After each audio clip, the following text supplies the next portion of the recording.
We're gonna hit record in three, two.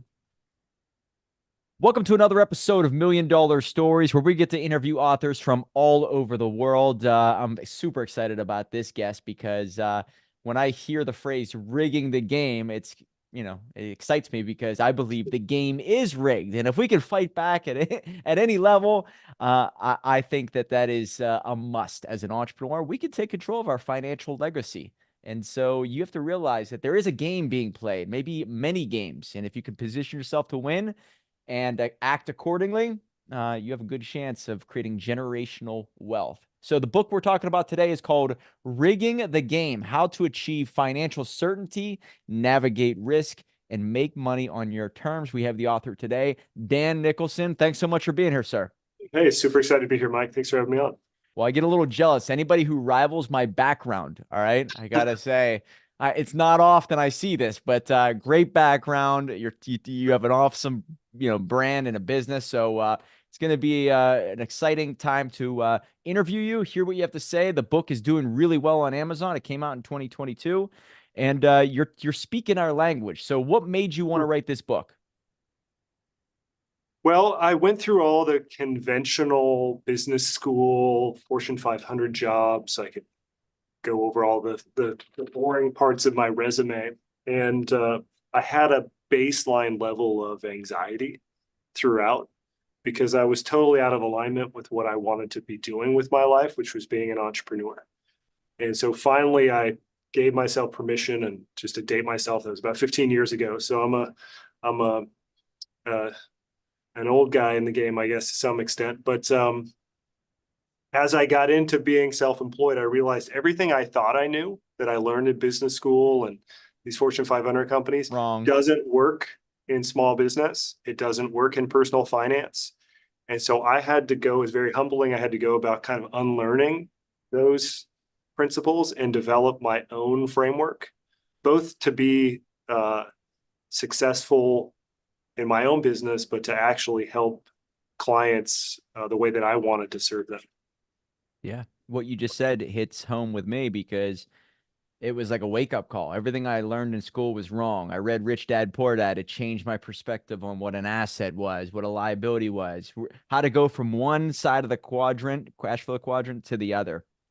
And it was going against everything that I was taught. And some people can't handle that. It's pretty wild how it is a wake-up call. It's very much like Plato's allegory of the cave. But once you see it, you can't unsee it. And it's your moral obligation to help those see what you now take for granted, I guess. But in your book, there's so much to go over. I think that I want to kind of cut to the chase. And you have, in the first part of your book, identify your biases and playing your game.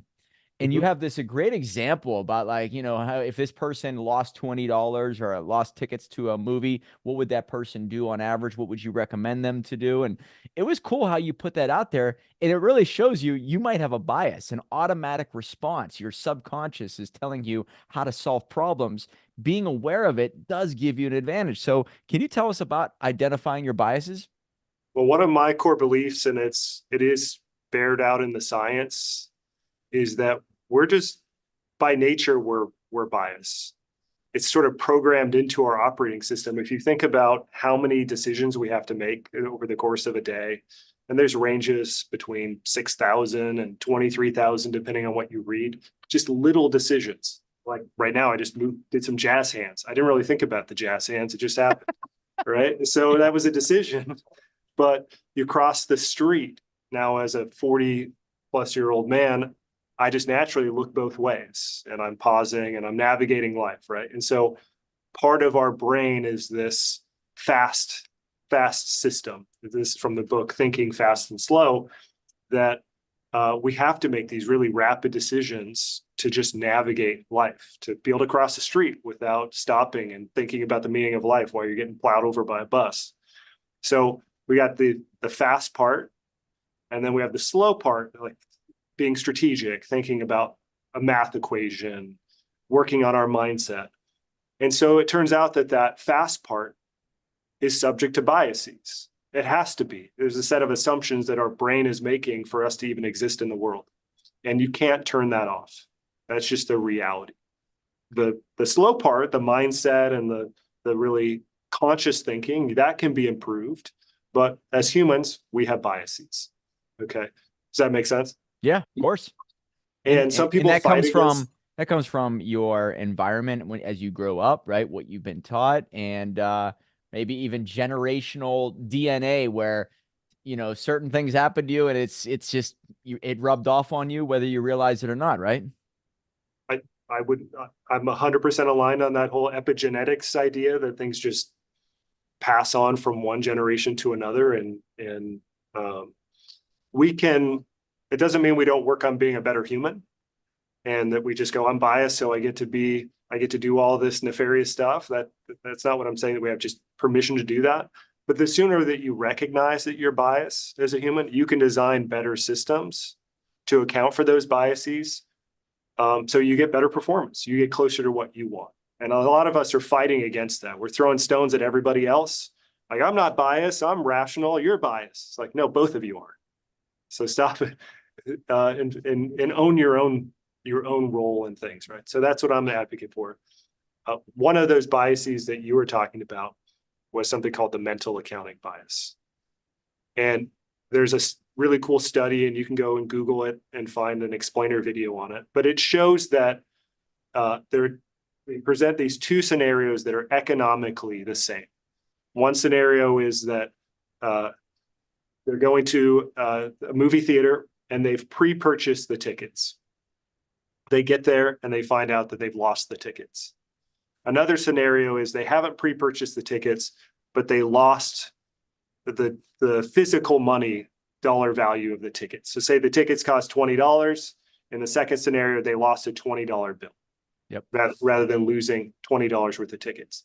Economically, it's the same. $20 ticket is worth $20 physically. But there is a dramatic difference in how humans behave if they lost the $20 versus if they lost the tickets. I believe it's somewhere around a 40 percentage point difference in whether or not somebody would still continue to repurchase the ticket if they lost it versus if they lost the $20. Wow. It's wild.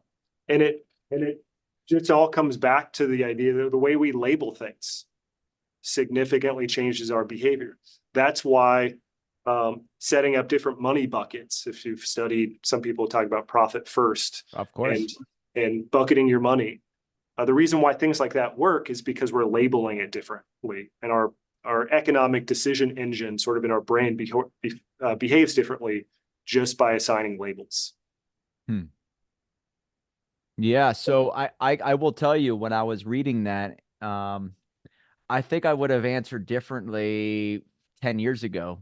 And now I look at it and it's a different perspective. So maybe because I've been around certain people, I've read books, I've developed as a person, personal transformation, I can now see it from a different angle. And I guess maybe that's, I guess I could look back and say, oh, I definitely had these biases amongst these people, or how I solved problems, or my automatic responses. Now it's a little different because maybe some things have more meaning, some things have less meaning, or maybe I just understand problem solving to a higher degree. So these things do change if you focus on your development as a person. Am I right? Absolutely. Yeah. Step one is really acknowledging that we're biased. Step two is being intentional about who you are, what you want, what problems you're trying to solve. So being able to properly characterize a problem to begin with is key. Many of us are solving the wrong problem. We're not really clear on what we're doing. And so then we can start to construct a system that will work for us and help us ultimately make the best possible decision. Now, we don't always make the best possible decision. So then the last piece is, how quickly can I recognize that and then recover? So I made the wrong decision. That's fine. Most of us will continue in the wrong decision. It's called loss aversion. It's another one of these biases.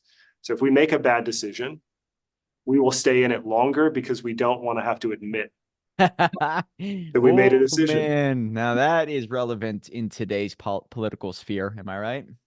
100%. The best traders in the world. So the first 5 years of my career was in the derivatives, hedging, sort of capital market space. the best traders in the world recovered from losses faster. So they sold out a bit bad positions faster because what they understood was I could stay down this path that isn't serving me, or there's this investment over here that if I move my money over there faster, it's going to get me back to break even sooner. And Man. so, but most of us will bury ourselves just trying to prove that the previous decision we made was fine. Well, that happens in relationships too, right? Or just 100%. business vehicles.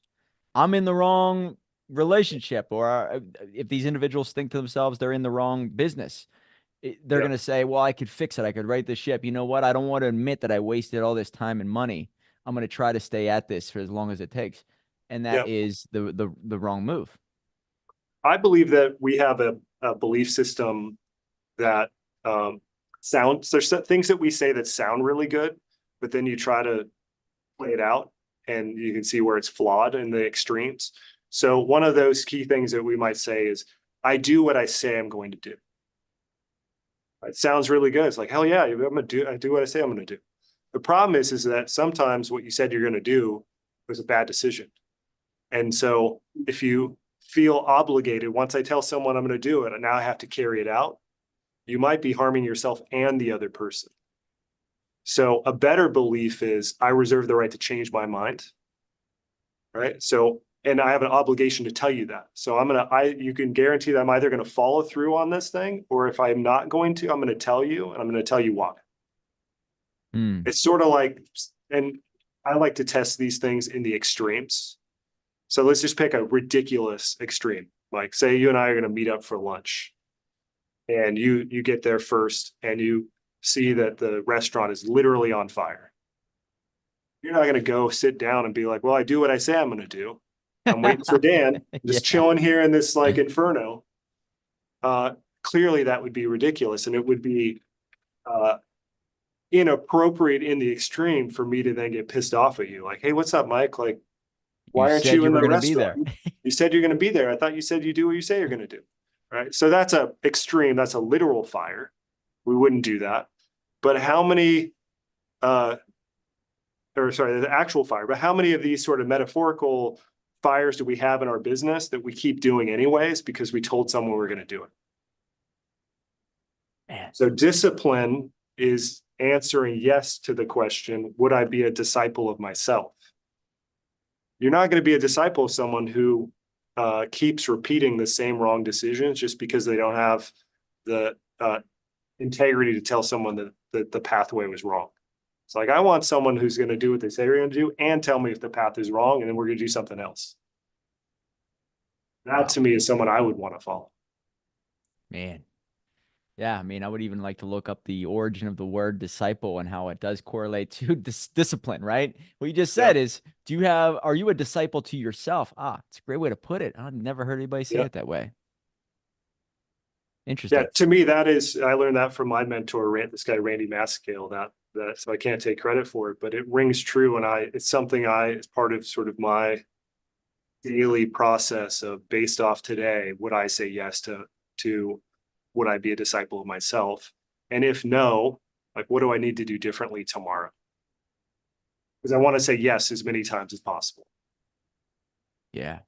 Wow. It's good. And then I guess that is the one section, playing your own game. Man, I talk about this a lot on this podcast and within my mastermind. I think everybody has a different investor DNA, different personalities. Dr. Joe Dispenza, your personality equals your personal reality. My personality is different than somebody else. Warren Buffett, I look at his lifestyle. I would never want it. Yes, I want his money. I would never want his lifestyle. McDonald's, 100%. Drinking Coca-Cola, sitting in an office 8 hours a day, no motorcycles, right? I mean, come on. This is not the life I want. I'm going to play my game. He plays his, and that's what I preach. So what would you add to this chapter? What's in this chapter? A couple of personal gut punches, like go to school on my tuition, so you don't have to pay the same price. You start a business and you go, hey, I want this business because I want freedom. That's the number one thing that people tell me. Yeah. I want freedom. I want legacy. I'm going to define my own path. And then you talk to them on, like, day one or week one, and they're fired up on like, I'm gonna set this course in this future.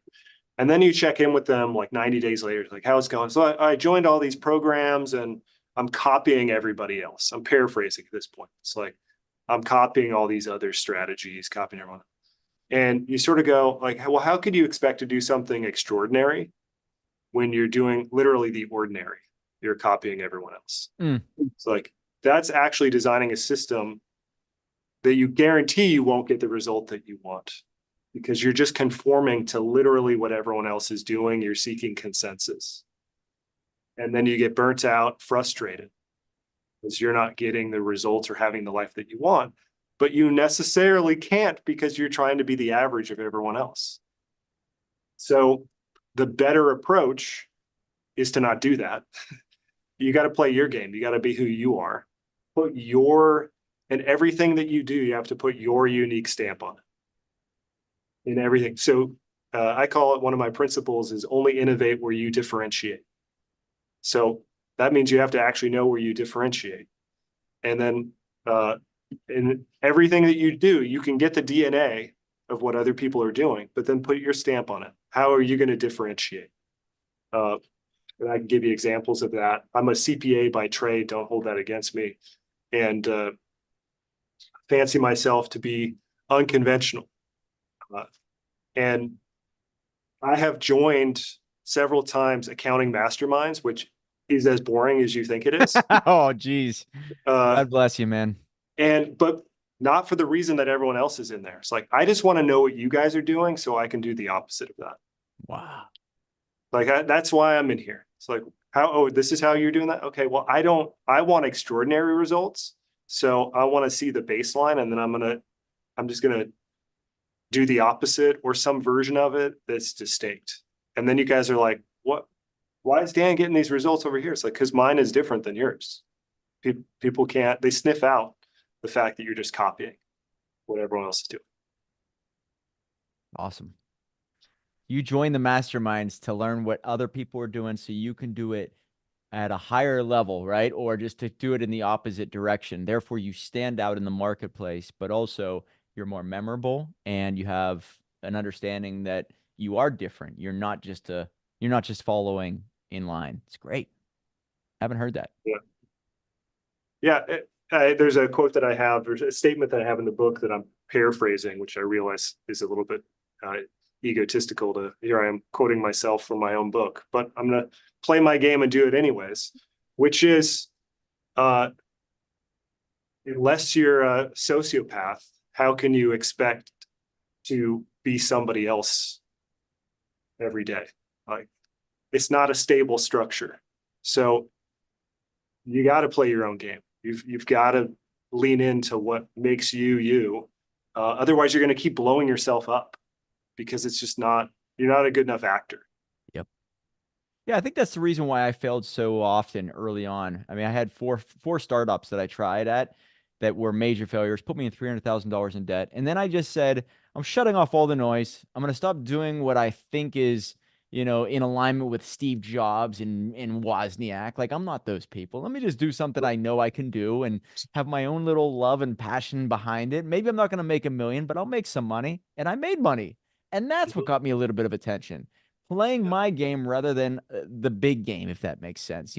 Focus on your own greatness rather than trying to create a big company. 100%.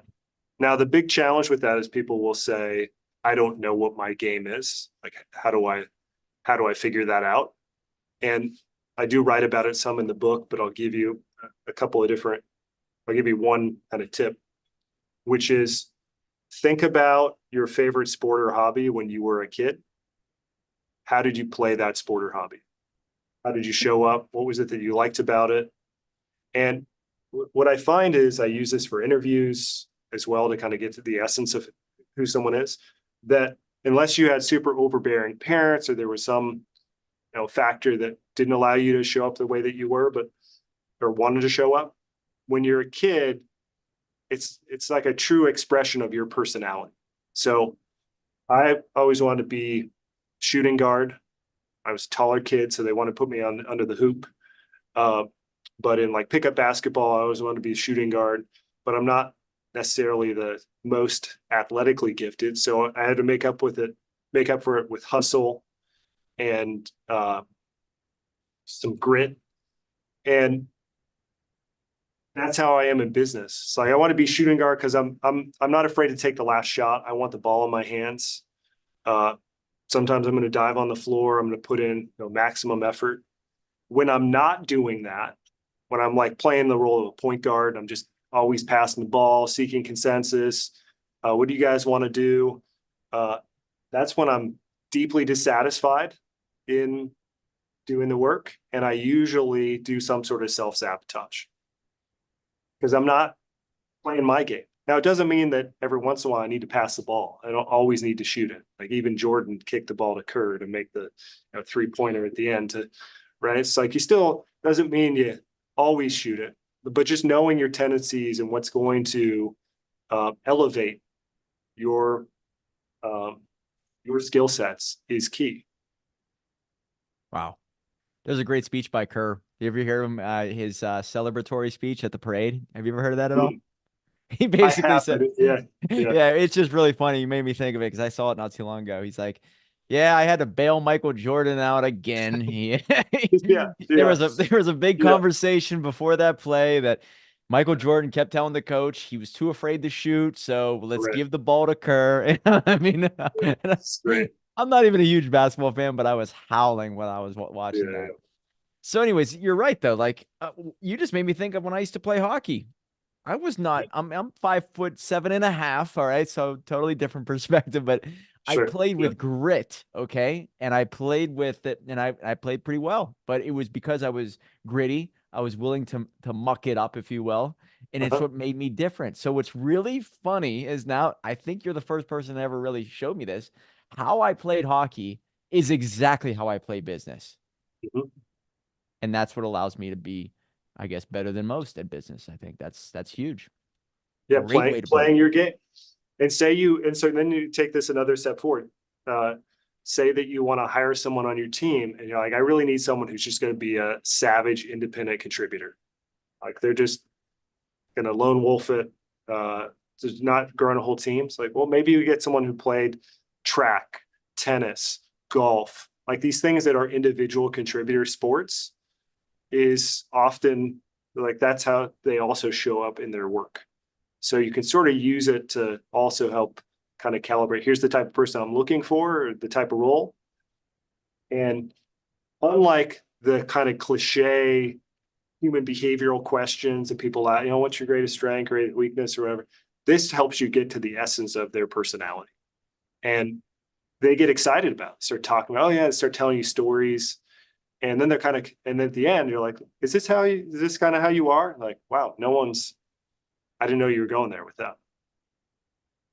Yeah. Well, you're making me think of, I wasn't sophisticated enough to do these type of questionnaires before I hired people in the early days of my business. But you make me think of somebody who I know for a fact was a photographer. She's on my team right now. Now she's the project manager of our company. But as a photographer, she was a loner, right? She wanted to just go out, take pictures, do her own thing on her own time with her own creativity. And what's really wild about that is, I wasn't able to match that up with certain aspects of my company, but no wonder she does certain things in a certain way because she likes to be on her own. She loves to have this creativity, this freedom to problem solve, and that's sort of art to her. So it matches up. Your personality doesn't fade away. It just kind of maybe accentuates depending on the role you're in. And so let people shine based off of their personality. Love it. So those are two great things I want to get to. And by the way, we could talk for hours. You do have an audiobook. Is that right? I do. Yep. I'm going to listen to your audiobook. Very good stuff so far. But you have these commandments. Can you kind of touch on one or two that stand out? I like how you put this, the certainty commandments. Is that right?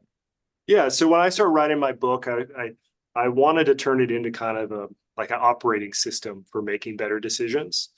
And in particular, better decisions for you.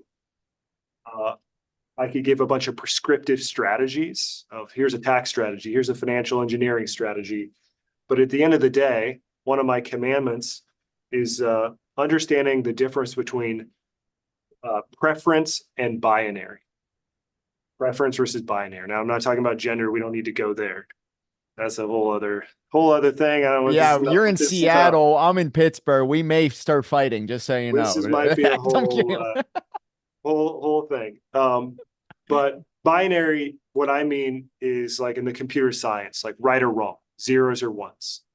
We have to understand the difference between a preference-based decision and a binary-based decision. Okay. What do I mean by that? And I call these commandments because if I just called them assumptions, it's like, who cares about an assumption? Like we can, but a commandment, it's like I violate a commandment. Does this put me into some sort of mortal peril? Is my life in jeopardy? So sometimes I use words that have like a linguistic meaning behind it that carries a bigger punch. So most business decisions that you're asking yourself right now are preference based. There's not a right or wrong. They're not binary. So if I ask you why the sky is blue, there's a scientific answer for that, right? Should I grow my business? You could Google that. You're going to find thousands of articles with a bunch of different opinions, but actually only you can answer that question. But many of us are out seeking consensus. We're looking for someone to answer these questions that only we can answer because they're preferences. You're allowed to want what you want because you want it. That's it. There's really no justification for it. It's like, I hate mayonnaise. Absolutely hate mayonnaise. I think it's the worst of the condiments, and I will die on that hill. But other people, like most humans who have bad taste, are like, no, mayonnaise is a superior condiment. It's like, and they're like, why do you not? And it's so many times at dinner where people are like, what do you mean you don't like mayo or aioli? So like, why don't you like it? I don't know, because I don't like it. It's like a texture. And then you're like trying to get into explaining something that is just, it's like circular. I don't like it because I don't like it. And that's that's true with many of these. Should I grow my business? Should I hire somebody? Should I, all these sort of things. It depends on what you want. Now, if you tell me what I want, my most important priority is more time with my kids. Okay. First off, I'm going to call BS on that because I watched all y'all during COVID and you didn't want more time with your kids. Yeah. You're Right. like, let's get them back in school as soon as possible. Now I have two kids and love them dearly, but what I actually want is not more time with my kids. I want to be more present when I'm with my kids, which means a totally different problem. Yeah. More energy versus more time. Like, again, back to, are we solving the right problem? So first off, when you say my number one priority, I want more time with my kids, then someone like me is going to push back and go, is that what you really want? Let's make sure we're solving for the right thing. But if you go, okay, we get to the essence of it, what you want is more energy. Then and then you go, so what I'm going to do is bring on 5 more clients. Okay, well, we're actually not solving the right problem here. Like if you bring on 5 more clients that now you're working later every night, or you've got to travel a bunch more, we just got further away from your goal, your objective. So when we get into these sort of preference-based questions, should I grow my business? Like it depends on what do you want? And we got to like figure out if what you want is actually what you want. And then we can answer the question. Now, the problem with that is it's not sexy and that's hard work, right? Just telling you to grow your business is easy. Here's 5 ways to get a bunch of clients, right? Go do that. But the business or your businesses exist to serve you.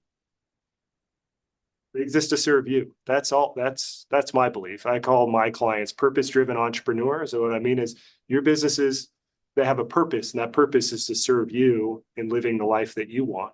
So every decision needs to, this is my other, one of my other commandments. Every decision you make in your business needs to get you closer to what you actually want.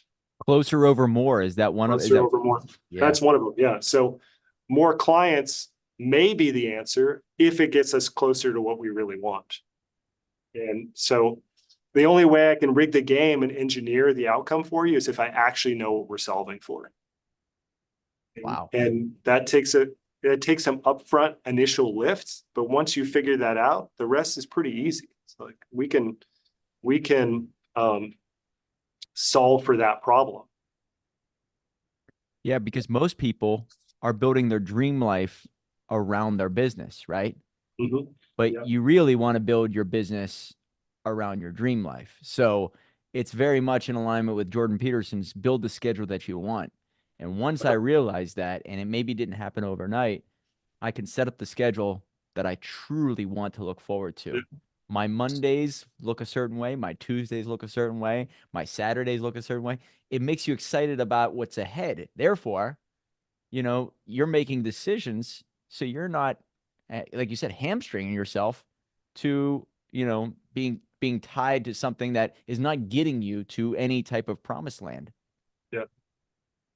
Yeah. The business exists to serve you. Why? Well, you started because you wanted freedom of some sort, right? Whatever that means to you. Uh, but many of us then set it up in a way where we serve the business.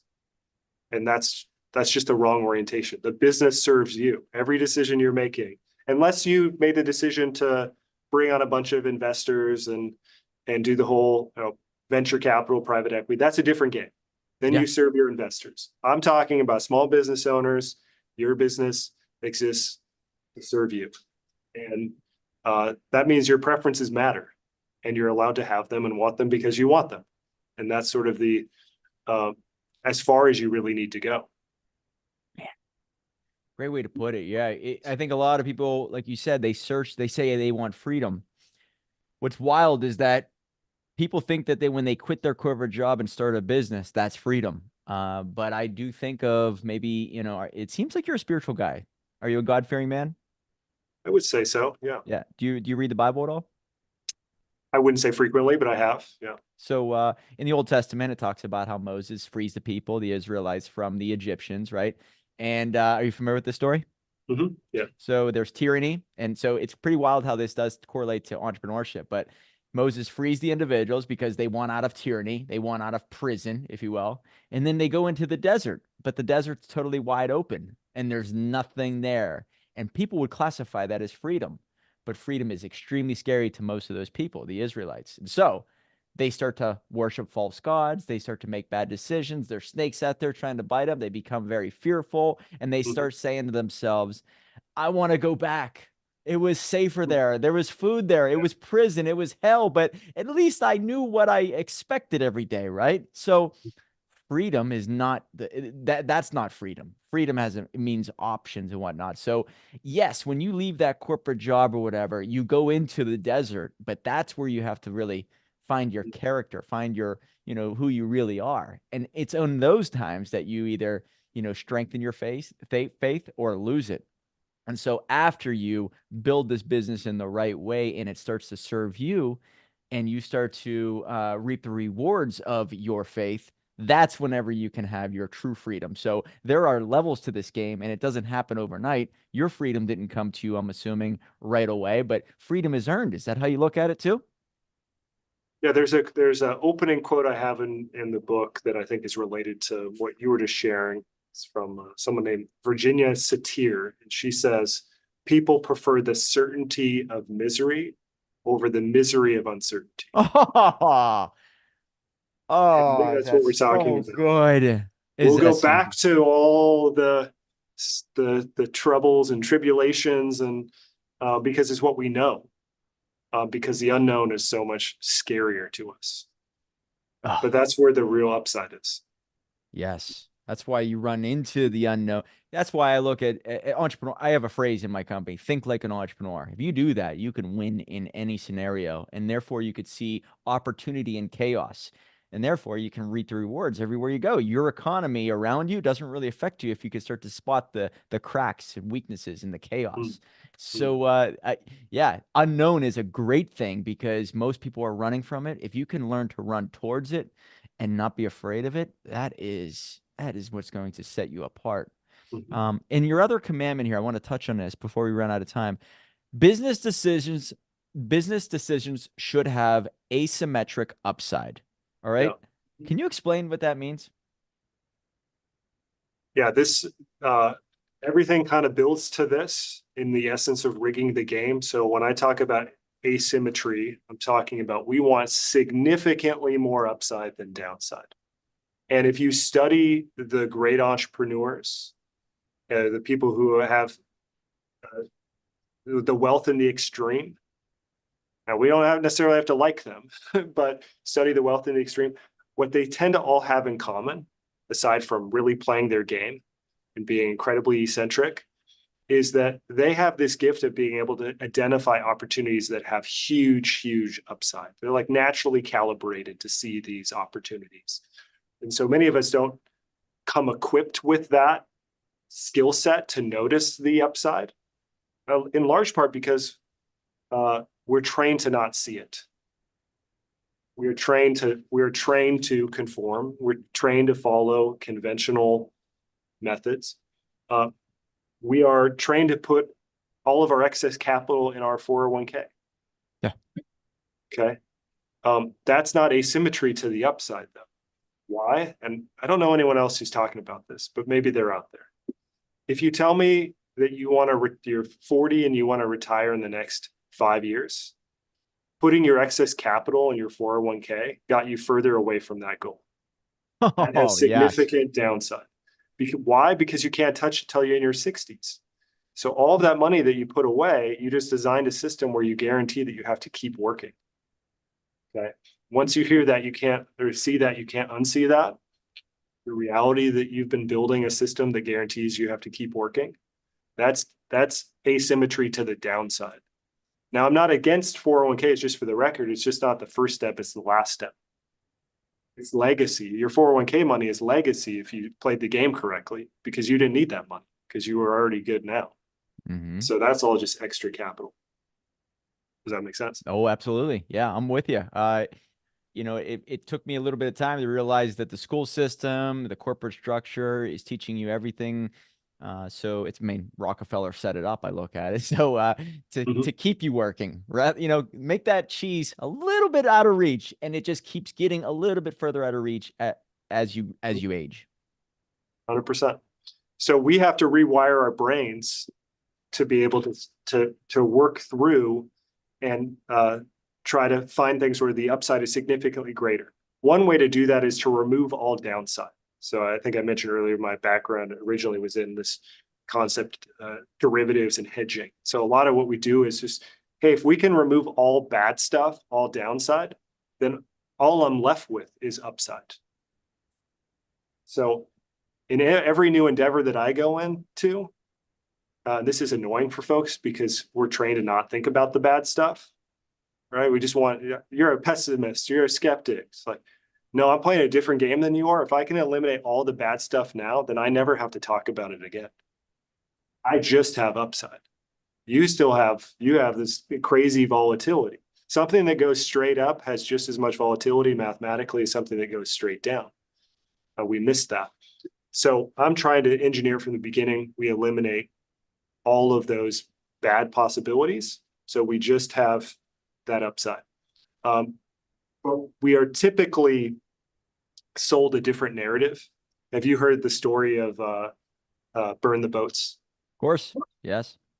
Yeah. So it's the I believe, is it not Romans, but it's maybe it's just the Vikings. If you want to, yeah. So Cortez sails across the sea in battle with hundreds of men, ships, and he arrives at shores of this battle, and it looks they're significantly outmanned, and so it looks like imminent demise. And so what does he do?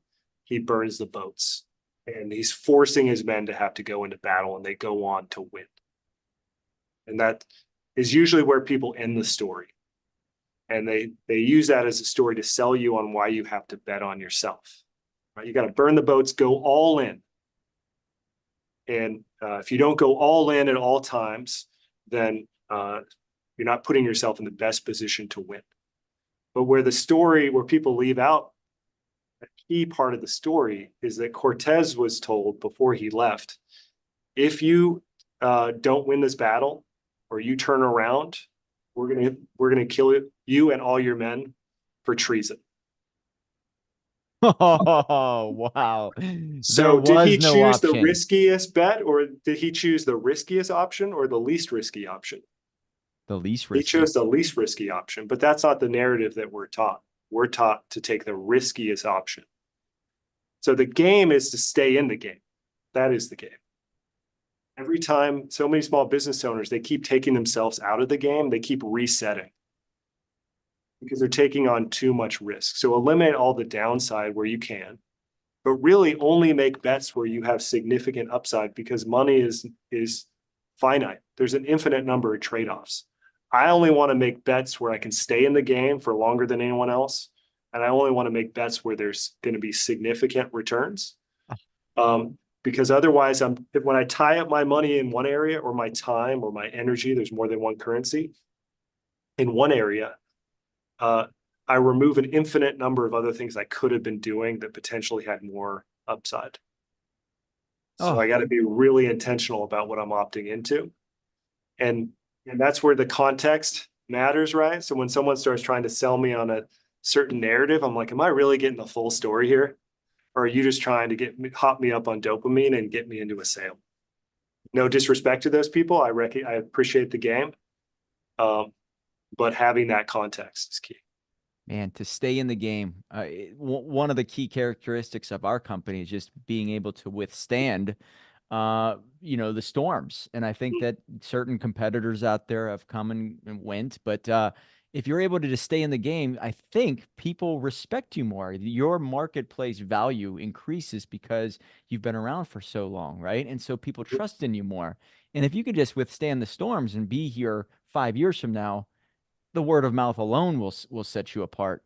And you make me think of an interview I just did with a guy who wrote a book called The Maverick Entrepreneur, Maverick Investor, something like that.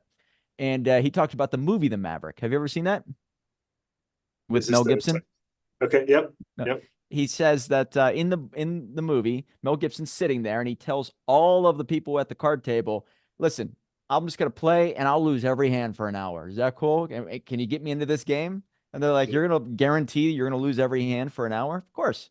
Come on in." And so he gets into the game and just basically gives up his money for an hour.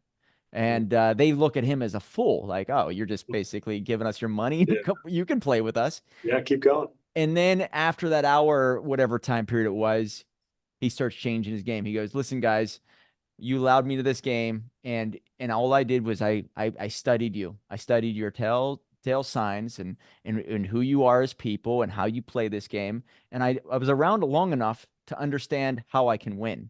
And now I'm going to turn it on and beat you guys." So he got into the game, but he was able to withstand certain other people from being knocked out just by playing the bare minimum, right?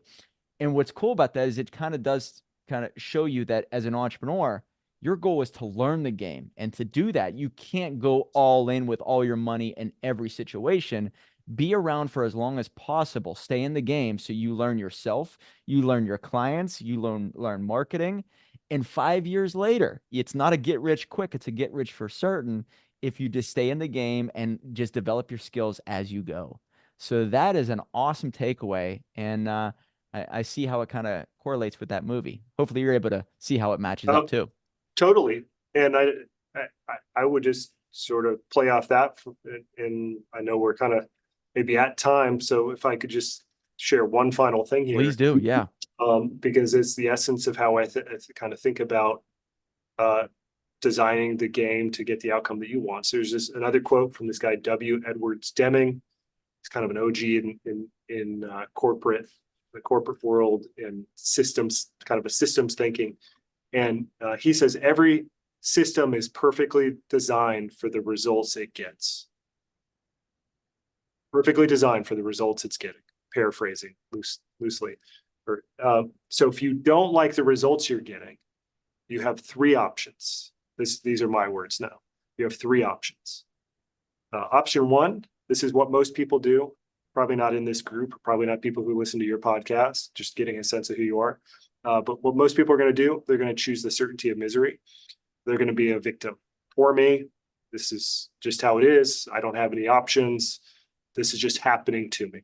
So that's just accepting the certainty of misery. You're never going to get the outcome that you want because you're just resigned to it.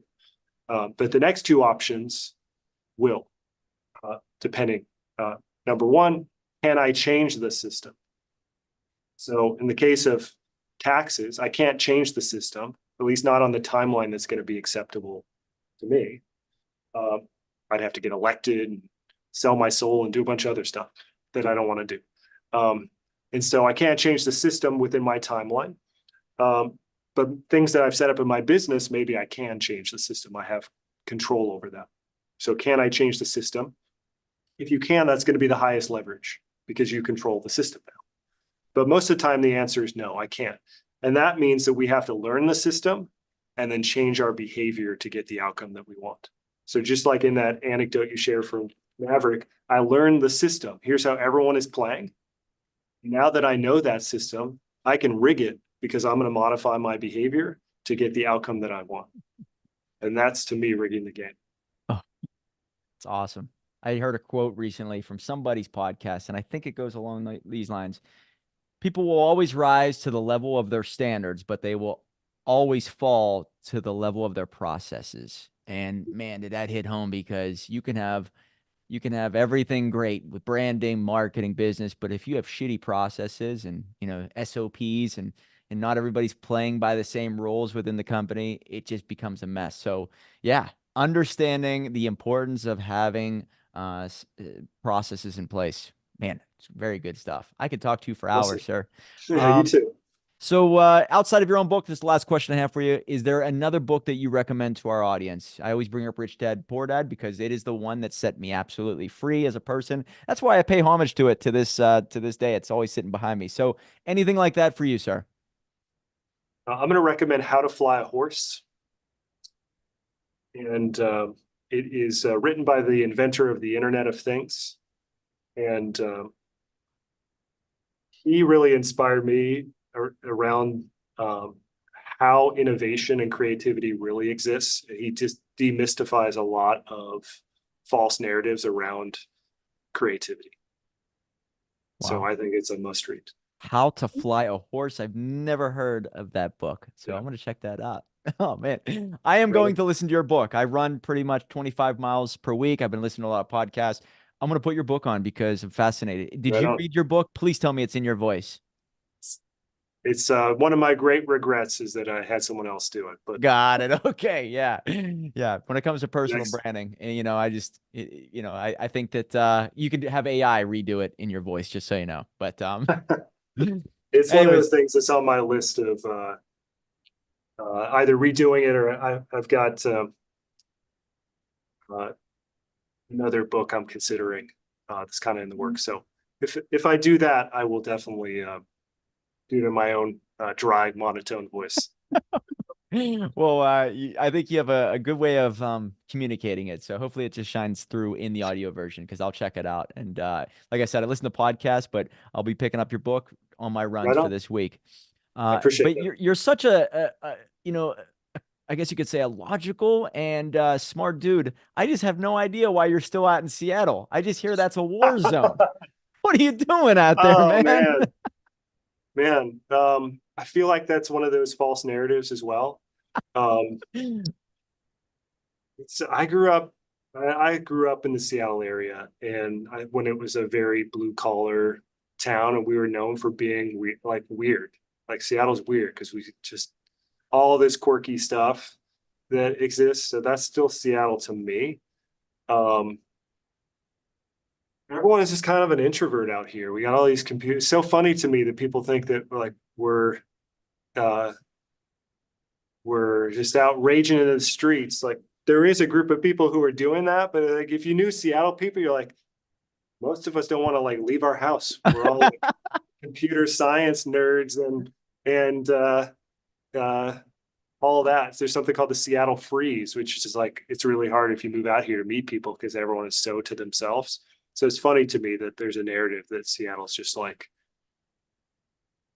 well, you are the birthplace for grunge, so I will say I tip my hat to you guys for that because I grew up, listening to Nirvana and Offspring. I think Offspring came from there, and Pearl Jam. So yeah, there is one good thing, and I'm in Pittsburgh, Pennsylvania. So our claim to Yeah. fame is, you know what? It's shitty weather here, but it's not as rainy and dreary as it is in Seattle. That's what we kept saying. So- That's your sales pitch. Well, I still hate Pittsburgh because the Steelers Seahawks Super Bowl years ago where we got totally jobbed by the refs. But this is my pitch for Seattle, since you were just sticking it to us. We are a population of independent thinkers.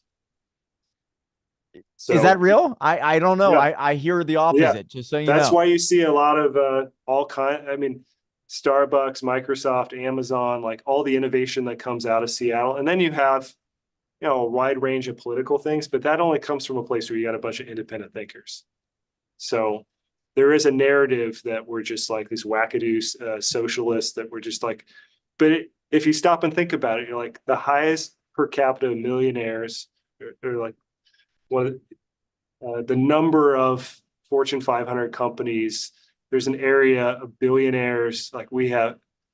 It's like doesn't sound very socialist when you start breaking down like how many rich people live here. Yeah, I guess it makes sense that maybe it's just the pockets.